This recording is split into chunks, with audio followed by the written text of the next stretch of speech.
இயல்பை விட்டு சற்றே வருகின்ற பொழுது பாலை மக்கள், மரக்குடி மக்கள், அவர்கள் இடையே மகிழ்ச்சி என்பது ஒரு செயற்கை பொருள் அவர்களிடம் வருவதில்லை. அவர்களிடம் ஒரு சமூக கட்டுக்கோப்பு உண்டு. அவர்கள் இருக்கின்ற இடம் எப்படி தெரியுமா? அந்த இடத்தை சிலப்பதிகாரத்தில் சொல்லுகின்ற பொழுது இடுமுள் வேலி எயினர் கூட்டு உண்ணும் இடம் என்று அடையாளம் காட்டுகிறார். கூட்டு உண்டல் என்றால் அறிவித்தால் உடனடியாக ஒன்று கூடிவிடுவார்கள். ஒன்று கூட்டப்படுகின்ற இடம். அவர்கள் பல்வேறு வாழ்க்கையிலே ஆறு அலைப்பதற்காக பல இடங்களில் பரவி சென்று விடுவார்கள். அவர்களை ஒன்று சேர்க்க வேண்டும் என்று சொன்னால் கூட்டுவிக்க வேண்டும். ஆகையினால் கூட்டுண்பது மற்றவர்கள் வரக்கூடாது என்பதற்காக முள்வேலி அடைக்கிறார்கள். அங்கேதான் வேலி அடைக்கின்ற வழக்கம்.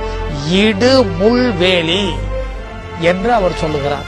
எயினர் கூட்டு உண்ணும் இடத்தில் சாலினி தெய்வம் உற்று குற்றவை வந்ததைப் போல, ஏ இளைஞர்களே, எயினர்களே, நீங்கள் அறக்குடியினரைப் போல கட்டூன் வாழ்க்கையை விரும்புகிறீர்களா என்று கேட்கிறாள்.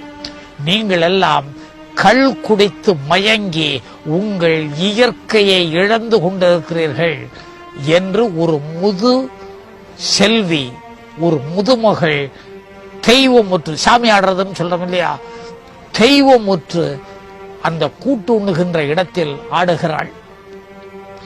உடனே அவர்கள் அகில், சந்தனம் முதலிய உயர்ந்த நறுமணம் தருகின்ற புகையை கொண்டு வந்து குற்றவையை கூடுகிறார்கள்.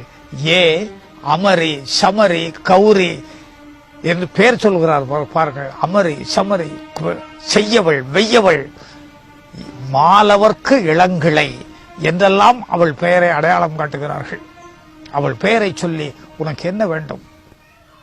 நீங்கள் மற்றூன் வாழ்க்கையை விரும்புகிறீர்கள். கள்ளுண்டு கழித்தல் என்பது அறக்குடியினருக்கு. நீங்கள் கடமை விழுவாமல் இருக்க வேண்டும். எனவே கட்டூன் வாழ்க்கை, கட்டுச்சோறு கட்டிக்கிட்டு நீ ஆறலைக்க போகணும். உனக்கு சாப்பாடு அங்கே கிடைக்காவிட்டால் கட்டுச்சோறு, கட்டூன், கட்டு ஊன், எவ்வளவு கட்டுச்சோறுங்கிறத எவ்வளவு அழகான ஒரு சொல்ல சொல்றார் பாருங்க. மற்றூன் வாழ்க்கை இல்லை, கட்டூன் வாழ்க்கை உடையவன் நீ. அறக்குடி மனிதன் இல்லை, மரக்குடி மனிதன் என்று அவர்களுக்கு நினைவு. உடனே அவர்கள் என்ன செய்கிறார்கள்? அழைத்து அவளுடைய தலைமுடியை உச்சியிலே எடுத்து ஒன்று சேர்த்து இறுக்கி ஒரு பாம்பை கொண்டு கட்டுகிறார்கள். ஒரு பாம்பு.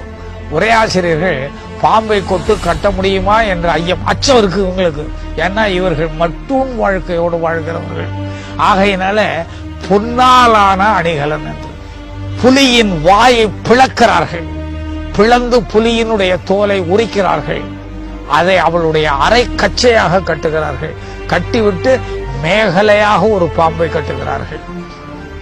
திருகி கொண்டு எந்த கட்டுப்பாட்டுக்கும் அடங்காமல் திருகி கொண்டு இருக்கின்ற கலைமான், கலைக்கோட்டு மான் ஒன்று, அந்த திரிகின்ற கோட்டுமானை அழைத்து, கோட்டுமானை பிடித்து அதன் மீது அவளை அமரச் செய்கிறார்கள்.